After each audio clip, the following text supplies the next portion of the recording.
It's Hugh Hewitt on Super Tuesday. Remember, get out there and vote for Bernie. But we need to talk to Senator Tom Cotton of Arkansas. The Arkansans are voting today, Tom Cotton. Is it an open primary down there, or is it closed? Well, good morning, Hugh. This is indeed Super Tuesday, the day we've all been waiting for so long, the arrival of the latest C.J. Box Joe Pickett novel. It is, and in fact, I'm talking with C.J. Box next hour. But it's also... I got to know. There's an election going on. Yeah, there is an election going on. It is an open primary in Arkansas, Hugh, and I expect it'll probably be pretty closely contested between Joe Biden, Bernie Sanders, and Mike Bloomberg. We do have party registration in Arkansas, but one can request a ballot of any party or neither party on primary day. And with the absence of any significant primaries in the Republican Party, I wouldn't be surprised if a lot of our independent voters or even some Republicans draw the Democratic ballot this time around. Now, I've got to ask you served when Vice President Biden was president of the Senate, did you not? I served for 2 years in the Senate when Joe Biden was vice president. Okay, does this surprise you? We hold these truths to be self-evident. All men and women created by you know the thing. Could he swear you in?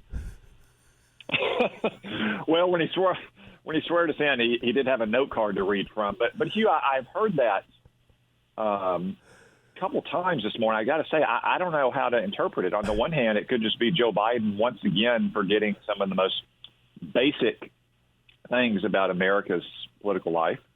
Or it could be that Joe Biden caught himself short because he didn't want to reference our creator, thinking that he might alienate Democratic voters. And frankly, I don't know which one is worse, Hugh. They're not good. Well, let's turn to some good news. I would like your reaction as a member of the Senate Foreign Armed Services Committee to the stunning win by Benjamin Netanyahu. It is true they are only at 59 seats in the right-wing coalition led by Netanyahu. They need 61 to govern. It is expected that they will find two from among the center-left coalition to defect and form a government because nobody wants a fourth election. What is your reaction to that news, Tom Cotton?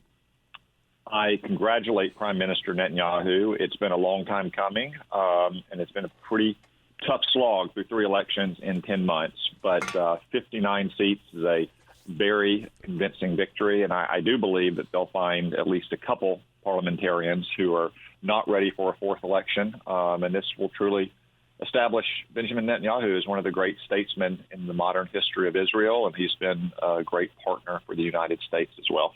Now, as I read last night obsessively about the Israeli election, I was struck by Haaretz, which is the New York Times of Israel. It's the left-wing paper of record in Israel, and it's really, when I say left-wing, it's really left-wing.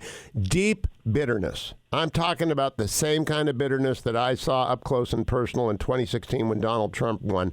They do not view it as legitimate when they lose elections. And this is a problem for the West, Senator Cotton. Elites are becoming self-anointed arbitrators of who can rule.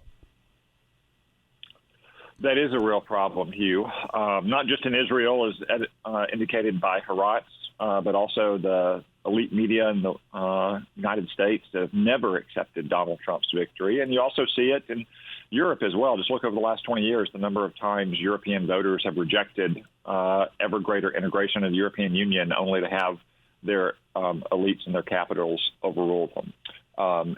It's time for our elites, whether they're in Washington or any of our partners, to recognize that ultimately the people rule the government. The government does not rule the people. Do you believe the media is trying to blame the China flu? And I just call it that because everyone knows what I'm talking about as opposed to COVID-19. Do you think they're trying to blame Donald Trump for the China flu? Yeah, of course they are. There's no doubt about that. The president referred to that phenomenon, blaming him and his administration as the Democrats and the media's latest hoax. And then, of course, the media proved his point by claiming that he was saying the virus is a hoax, when in fact he's the person who made the decision that was not popular among Democrats. In fact, Joe Biden called him xenophobic for shutting down travel with China. That's done the most to keep us safe.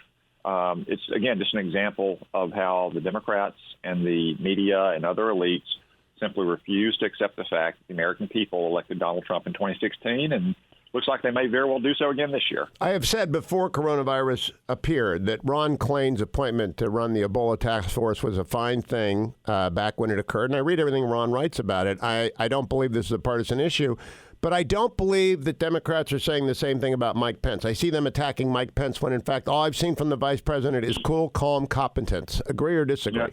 I agree. The president made a good choice to place the vice president in charge of this effort. There are only two people in the entire executive branch who are elected by the American people, and no one in American government has more authority, more democratic accountability than a vice president.